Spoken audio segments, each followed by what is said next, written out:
Thank you for the opportunity to talk to you about water-soluble cannabis extract nanoemulsions. I'm going to discuss their benefits, their properties, their composition. I'm going to talk about ways to characterize them, and at the end I'm going to tell you how anyone can make their own without being a scientist or an engineer. There are several traditional ways of administering cannabis that everyone knows about. Oral, which is where you consume it as an edible or an oil capsule. Pulmonary is vaping, smoking, dabbing. Transmucosal is sublingual or intranasal or even rectal exists, right?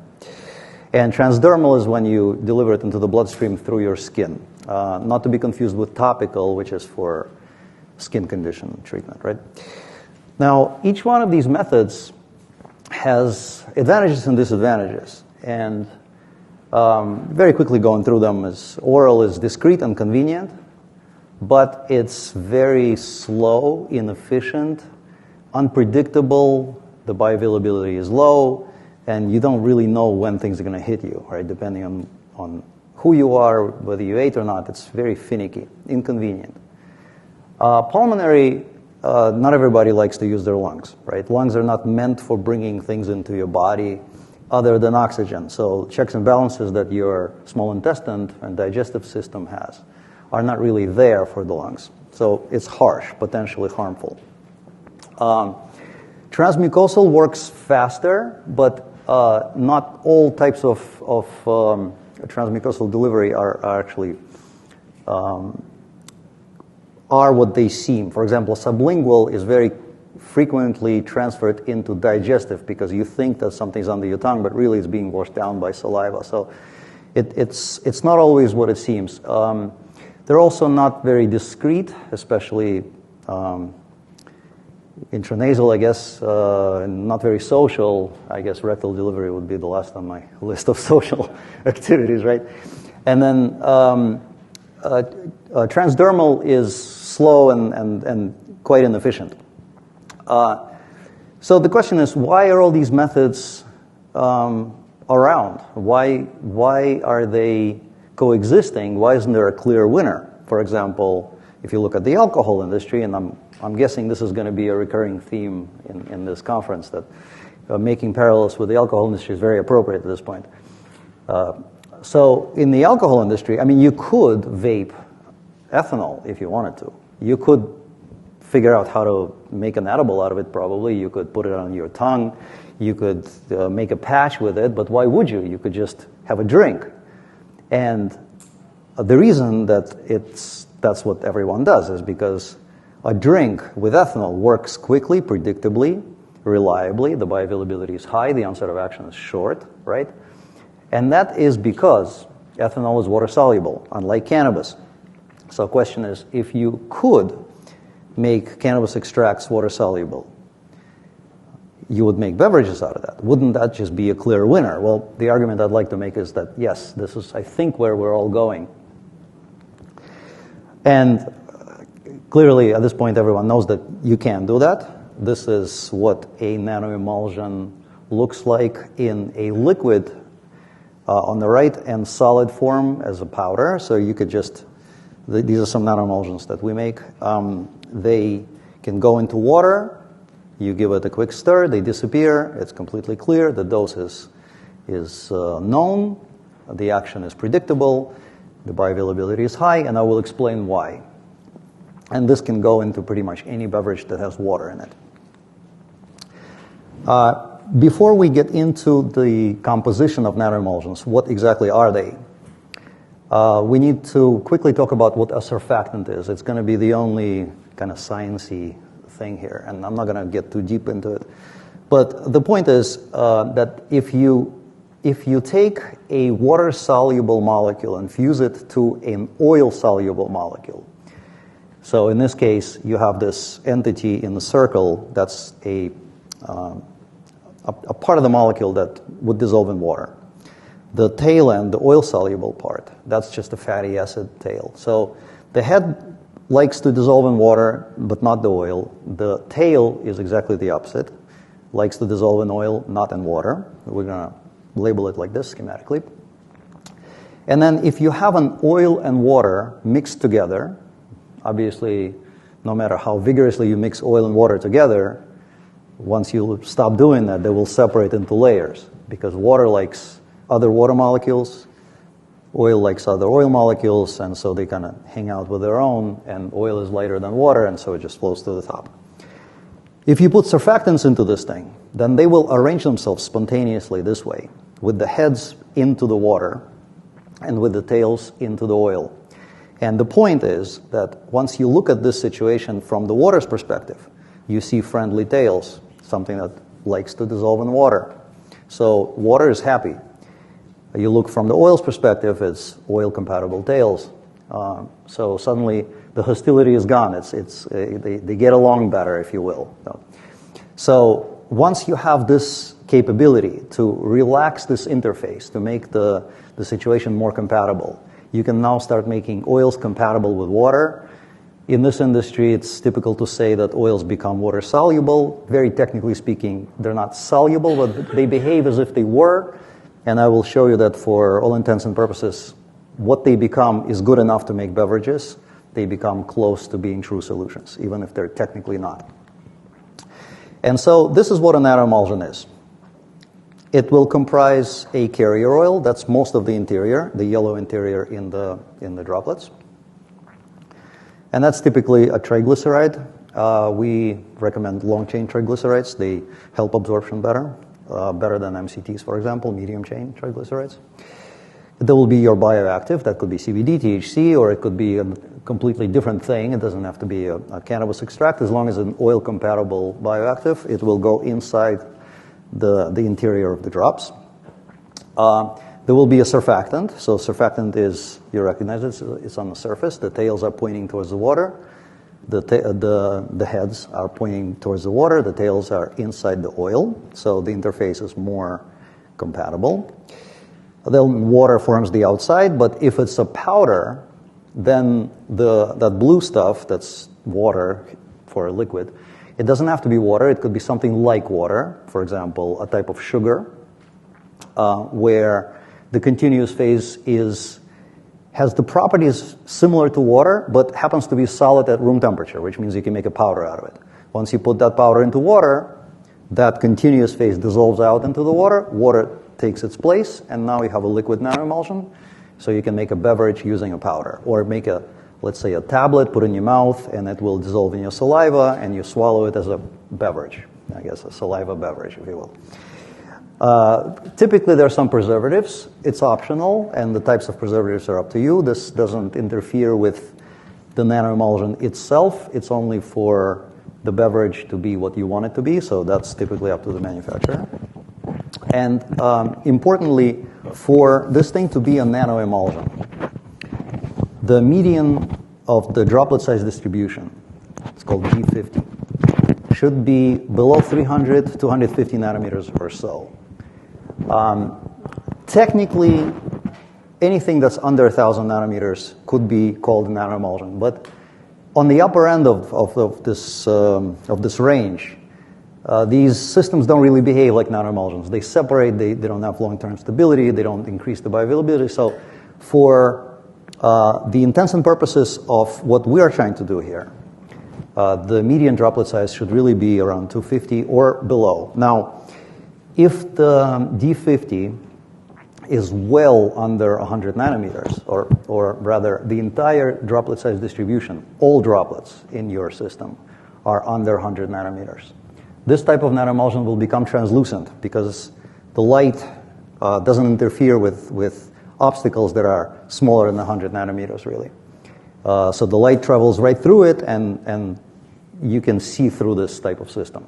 The advantage of those systems is you don't really unless you need the actual number. You don't really need droplet size measurement capabilities to know that your product is still good, because if it's not good, it'll become cloudy. And if it's not cloudy, that means the droplets are still small, right? And ideally, the median of the droplet size distribution should be about 20 to 40 nanometers. There's a good reason for it, and I'll get to it soon. This is what typical droplet size distributions look like for a liquid and a solid nanoemulsion. So on the left, you have a 20 milligrams per milliliter CBD nanoemulsion. These are just samples that we made. The D50 is about 26 nanometers in this one. And on the right, it's a powder. This is our premium powder. The droplet size distribution is all under 100, so it becomes completely transparent when you dose it into water. And the D50 is about 35 nanometers in this one. Now, every once in a while it comes up that people are concerned about nanotechnology potentially being something dangerous. And this deserves a couple of minutes because the word nanotechnology could be scary. In Europe, for some reason, people are really scared of the word. But that doesn't mean that nanotechnology itself is new or scary. So some novel nanoparticles, carbon nanotubes, and metal oxides definitely require some scrutiny because they didn't exist before, and who knows what they do to you. But that doesn't mean that just because there are some small droplets that this is potentially a dangerous thing.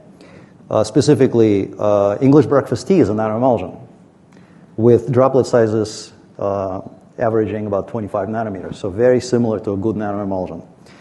Coffee is a nanoemulsion, beer, milk, your blood, your gastric fluids. In fact, if it weren't for small droplets, you couldn't digest oils because, and I'll get to it in the next slide, I think. When you digest any type of oil or fat, it becomes something called mixed micelles temporarily in your small intestine, and those are nanoparticles, and that's the only way they're going to get absorbed. So just because something has nanometer-sized particles doesn't automatically make it dangerous.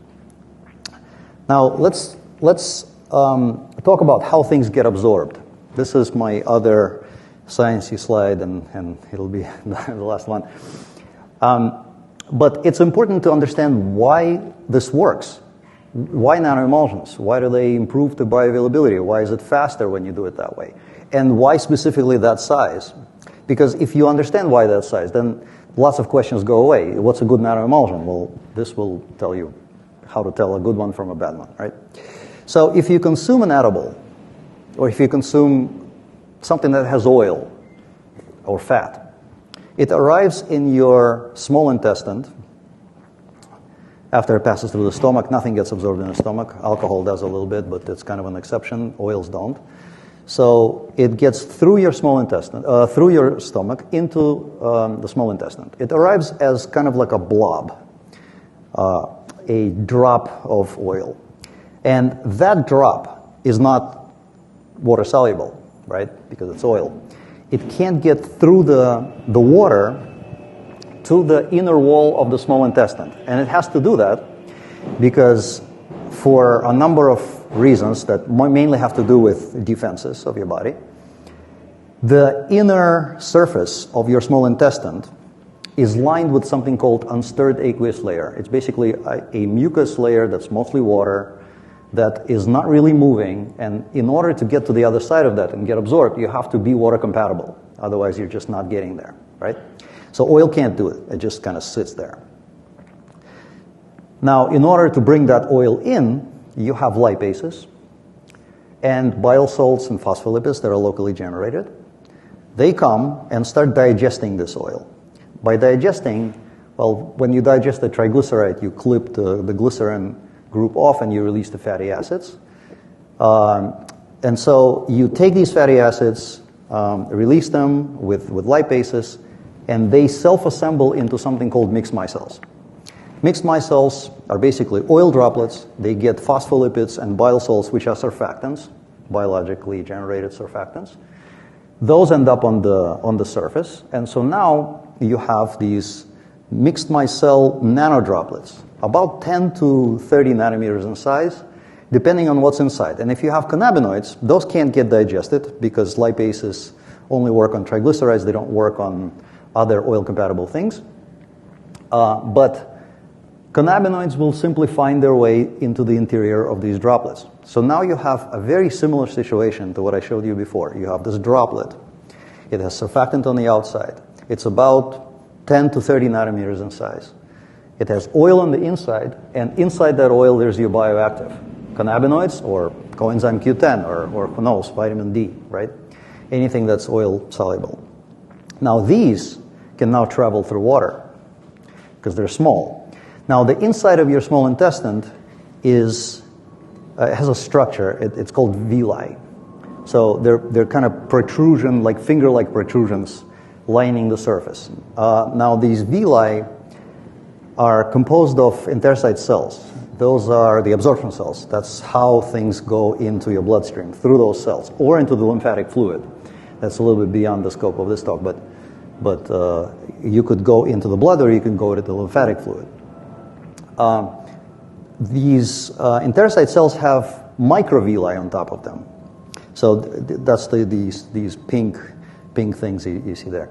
Those are about 100 nanometers in diameter, and the space between them is 100 nanometers. So in order to get absorbed, you have to fit in between them. That's how you go in as a droplet, right? Now, if your droplet is bigger than 100 nanometers, it just won't fit. It can still probably get absorbed, but the efficiency is lower. So when the droplets are well below that, that's when the absorption really gets intensified. And that's why nanoemulsion droplets should be around 20, 30, 40 nanometers or so, because they fit properly. And importantly, this thing takes a long time. So to make these mixed micelles, it takes about an hour for this process to even get going properly. After about an hour and a half, you have enough of them. Now they can travel, and then they get absorbed. So after maybe a couple hours, this process is really going. And after 3 hours or 4 hours, it gets up to its maximum. And that's why edibles do what they do. You consume an edible, there's nothing for an hour. Then maybe you think you didn't take enough. Maybe you think you need to take a second one. A couple hours later, you learn that it was a big mistake that you took the second one because it was just a delay, but it doesn't mean that it's... So then both doses hit you, and then you're in space somewhere. The beauty of nanoemulsions is that these little droplets, you can just consume them directly. That's what you're doing when you're consuming a nanoemulsion-based beverage. You're consuming a suspension of pre-digested droplets that were simply digested with a proper technology outside of your body. And you don't have to wait for an hour and a half for this thing to happen on its own in your body. That's why the peak is not smeared, the absorption peak is not delayed, the bioavailability is high, because otherwise, by the time this thing is formed, it's in competition with the normal elimination process. That's why if you don't go in, then you go out, right? But the faster it is, the higher the peak intensity, the greater the bioavailability, and also the more predictable it is. The more prescribable, therefore, it is, right? This is some data that we collected with THC samples. So it's worth going through it quickly. The blue line and the red line are basically edibles. 10 milligram dose of THC consumed in the case of this blue line as an oil capsule, and in the case of and the red line also as an oil capsule. The difference is that the blue line is on a full stomach. The red line is on an empty stomach. So let's talk about the blue line. This is a typical edibles profile. There's nothing for a couple hours. After that, it picks up. After about 3 hours or 3.5 hours or so, it's at its peak. Then it goes out, and there's this really long tail that, I guess, if you consume an edible, you wake up in the morning and maybe it's still there. And maybe you need to go to work, but maybe you shouldn't. The red line is the same, but on an empty stomach. And it's also known that edibles should be consumed with fat or with oil, right? Because that helps bring it in. Well, here's what happens if you don't. So there's this tiny little bump after about an hour and a half, right? And after that, it starts to kind of, even that little bump starts to dissipate. So at this point, we allowed people to eat.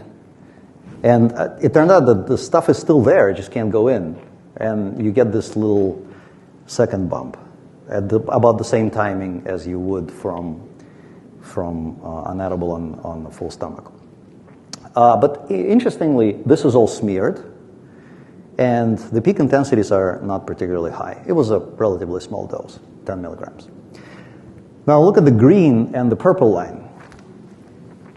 Same dose as nanoemulsions. Green on an empty stomach, purple on a full stomach. So the green one is basically a glass of wine. You consume it, 10 minutes later you feel it, maybe 15 minutes later you feel it, maybe 40 minutes later or so, it's at the top, then it stays flat for a couple hours, it goes out, and then it's gone. That's basically an alcoholic beverage. Now, alcoholic beverages also depend on whether you ate or not, right? So the purple line is the same on a full stomach.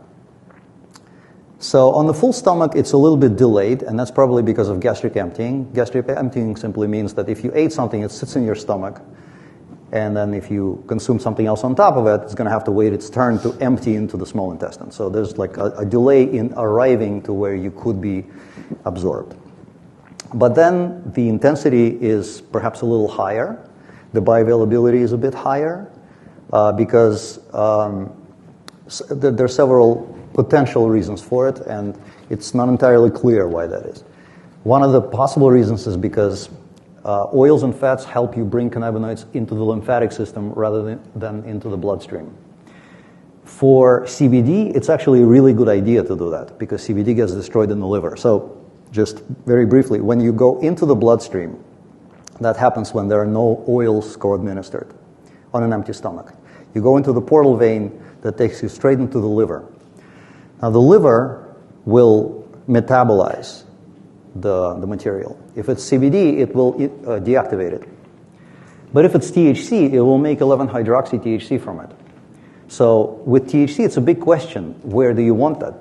Perhaps you want it in your bloodstream so that it can get metabolized and become an even stronger 11-hydroxy THC, which is actually faster and stronger. But not all of it becomes that, so some of it gets deactivated in the liver. So it's an interesting mechanism. It's kind of left for the future right now, but it's a lever you can pull. But interestingly, it's the other way around compared to the alcohol industry. So an alcoholic beverage on an empty stomach will hit you much harder, right, than on a full stomach. With cannabis, it's not exactly so. It's probably the inverse, with THC at least.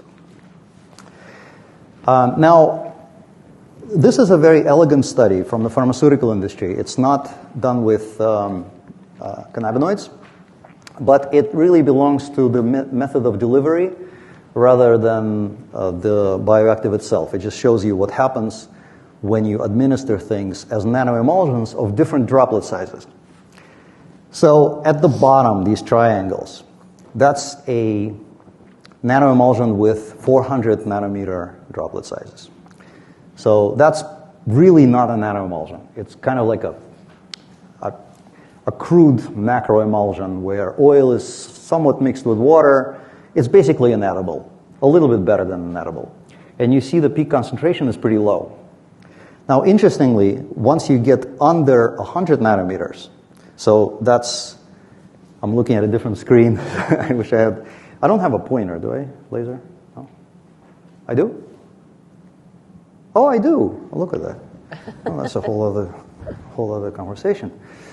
Yeah, so this is basically an edible. Now, all of this stuff here is under 100 nanometers. And these triangles here, that's about 40.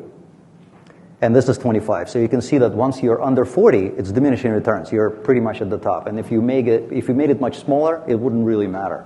Because once you fit in between these microvilli, well, when you fit, then everything gets absorbed properly. Another interesting property of nanoemulsions is that they become translucent, as I mentioned, and this is what happens when you keep processing. It's the same formulation, you just keep going in the process of making it, and it starts out as milky, and then it becomes progressively translucent as the droplet size goes down.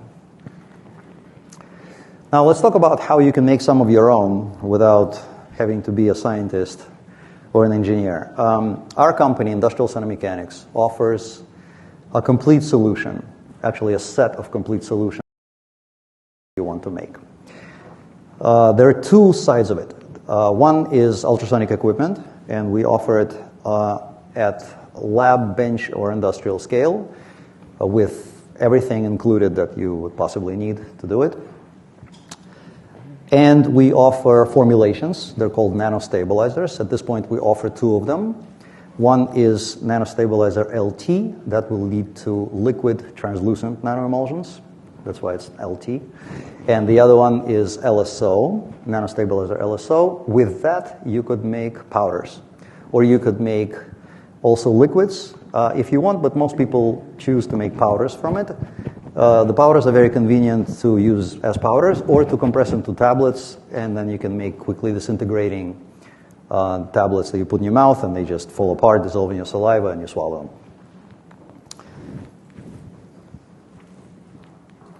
Here we go. A little bit more about each system and the productivities.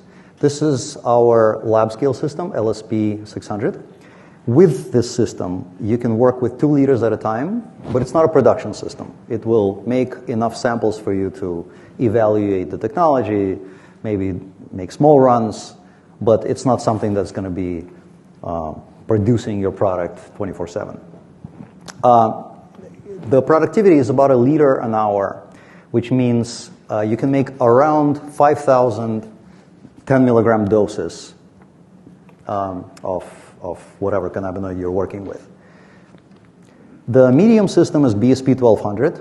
It's 5 times faster. You could make 5 liters an hour with this thing. And that's about 5,000 doses, each dose being 10 milligrams of CBD or THC or another bioactive in the form of a nanoemulsion. So 5 liters an hour of that. And this is our largest system, ISP 3600. It's typically used by multi-state manufacturers, so more for CBD production, but large companies also use it for THC. It can make up to about 100,000 nanoemulsified doses per hour, which is about 20 liters of nanoemulsion. Briefly about Nano Stabilizers.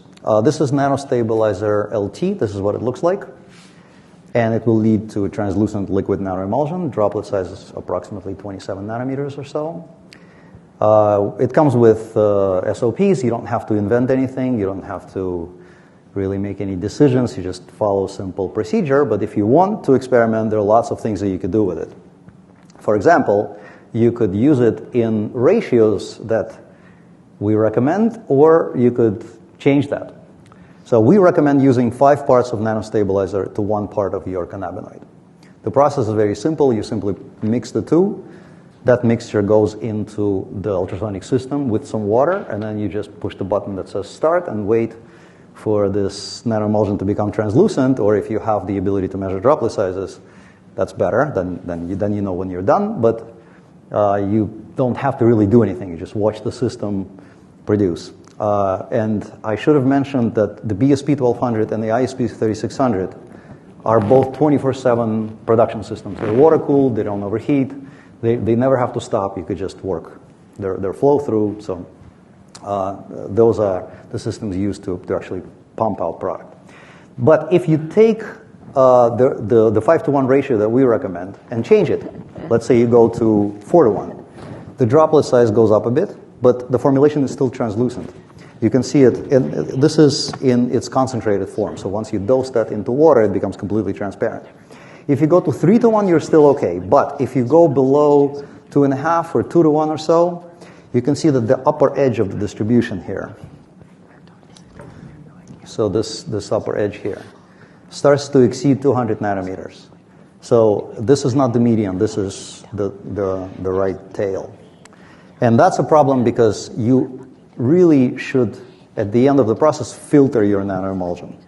Filtration is done for a number of reasons, but it's good, if possible, to do sterile filtration. That makes sure that the nanoemulsion has absolutely no microorganisms on the other side of it.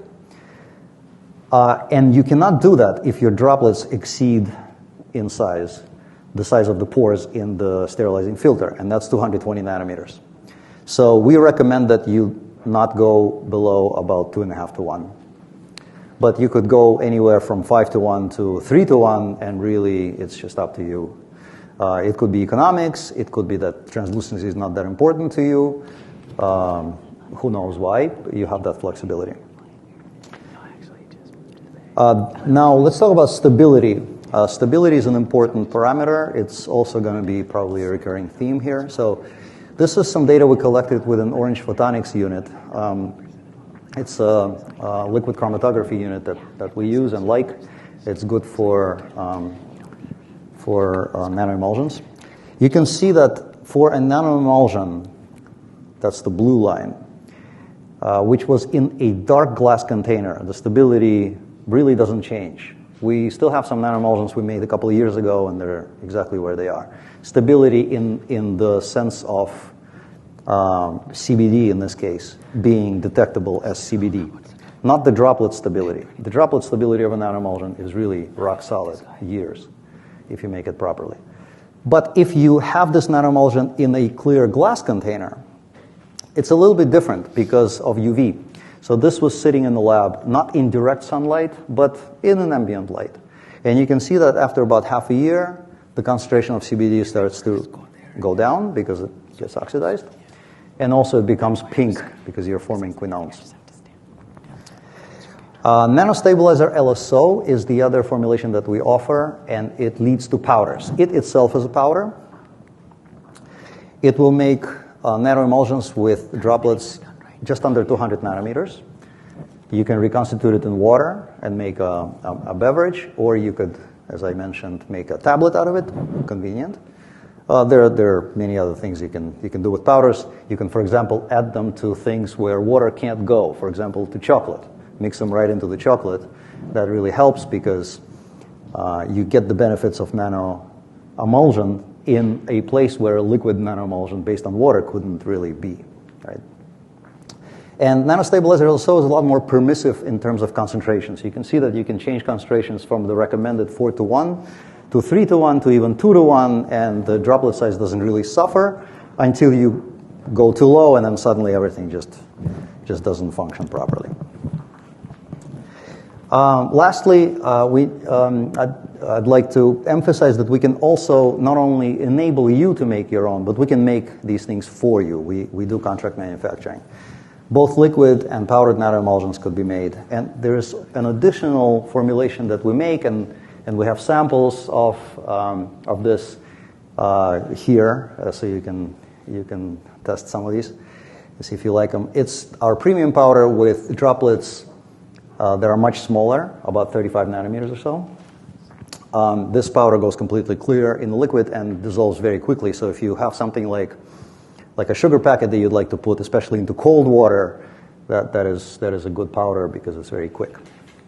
And with this, I thank you for your attention. I'll take questions. We